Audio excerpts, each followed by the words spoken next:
My name is Alba. I got appendicitis one summer around 2000. As I prepared for the emergency operation, everything went quickly. A nurse asked, "Are you allergic to Cipro?" I answered, "I don't think so. I don't know what it is. I felt weird after getting an IV. I told the nurse and everyone else who heard me. I think something is wrong. I think I may be having a reaction to the Cipro." I last recall the doctor saying, "Don't worry, honey. You'll be sleeping soon, and you'll feel nothing more."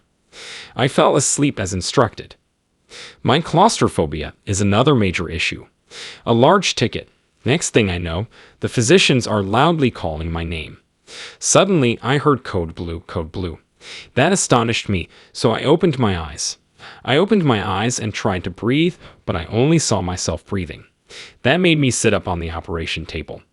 I sat up, and as the room got packed, I recall getting off the table and heading to the wall at the far end and standing there the whole time, not realizing it was my spirit. I was still thinking like a person as I saw this nearly clownish, wild stuff in that room. The Code Blue team tried to take over everything. After a nurse knocked over the instrument tray, the doctor shouted, "Pick that up." He was angry and yelled at her while she cried. Another person entered the room and tripped over the girl scooping up the instrument tray, which I watched from the wall. It was all funny to me. I looked down to see what was there. I looked at my legs and toe and thought, "Oh, that's interesting." I could see the activity but no longer heard the doctors. Then I saw my husband and questioned, "How?" He appears in another room. I was gone when I looked back at the room. Really, I was nowhere. I was in this gloomy sky somewhere. No worries, it was dark and cozy. I thought, I wonder, what do I look like? I believed I looked like a misshaped sphere with blue and gold light streaming through me, and I was delighted by that. In that area, I realized that humans are love, they love themselves, and the world is love. I recall thinking, I'm not terrified when being told this. Nothing to worry about here. The peace was incredible. Never felt that in my life. I realized I was pain-free. I felt no pain. I was in tremendous pain recently. Getting married. I didn't think I could love. Since childhood, my life was difficult. My family never visited me in the hospital for 3 years. When I returned to their care, they were surprised to see that I couldn't comprehend them because they were speaking Spanish and I only spoke English.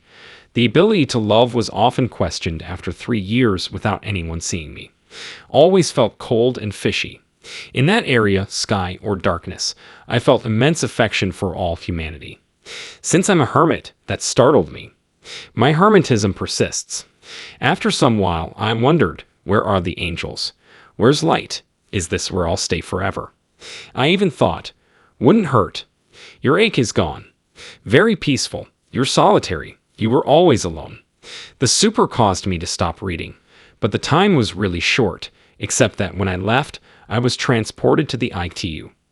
Prior to then, while I was in the dark sky or region that may have been the same room, I could no longer see the OR room, the operation room, or anything else. It felt silky and cushioned. I wasn't afraid.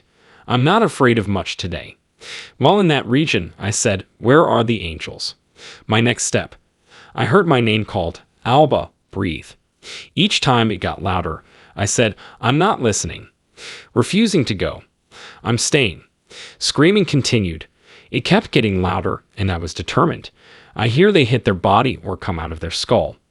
My moment came when I realized I couldn't breathe. I panicked because I'm claustrophobic. The next night and day, the Code Blue doctor entered my ICU and said, "Boy, did you cause chaos in that room." I answered, "That's ridiculous, doctor. You were impatient with that nurse who knocked over the instrument tray." I remarked, "That guy who went in stumbled over the nurse and stared at me." And I was like, "What's wrong?" He just says, "I really don't understand how you could know these things happened in that room." And I said, "Unsure. I wouldn't know how to respond either." I stated, "But that's what I saw." I recall you yelling at the nurse, and maybe you said she was sorry. No idea. He left after staring at me. My near-death experience ended there. In the hospital, I felt like a frigid fish.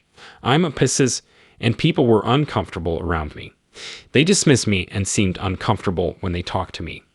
I could sense others' opinions about me. I could tell if they liked me. I could tell if they were bad. It was my thing. I changed my life because souls talked to me in the hospital.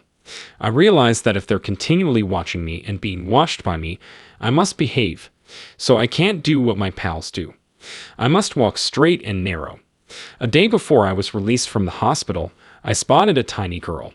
She seemed 3D while chatting to me in the hospital. I started talking to her, and the nurse said, "Who are you talking to?" "The little girl over here."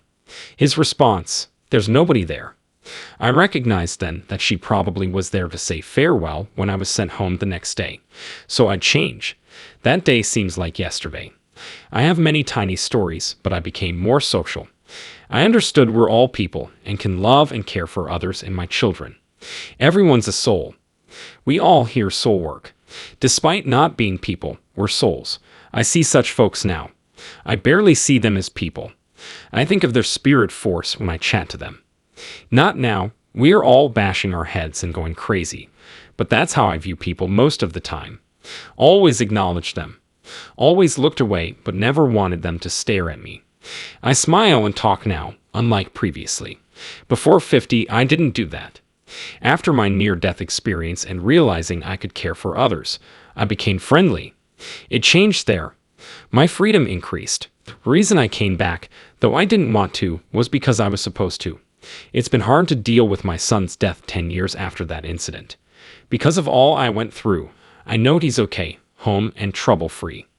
That earthlings face daily. We have an open spiritual connection where he switches my lights on and off and the TV, so he's always playing. The death of my kid was the worst thing I ever went through. But I know where he is and will visit eventually. I'm astonished I'm still waiting.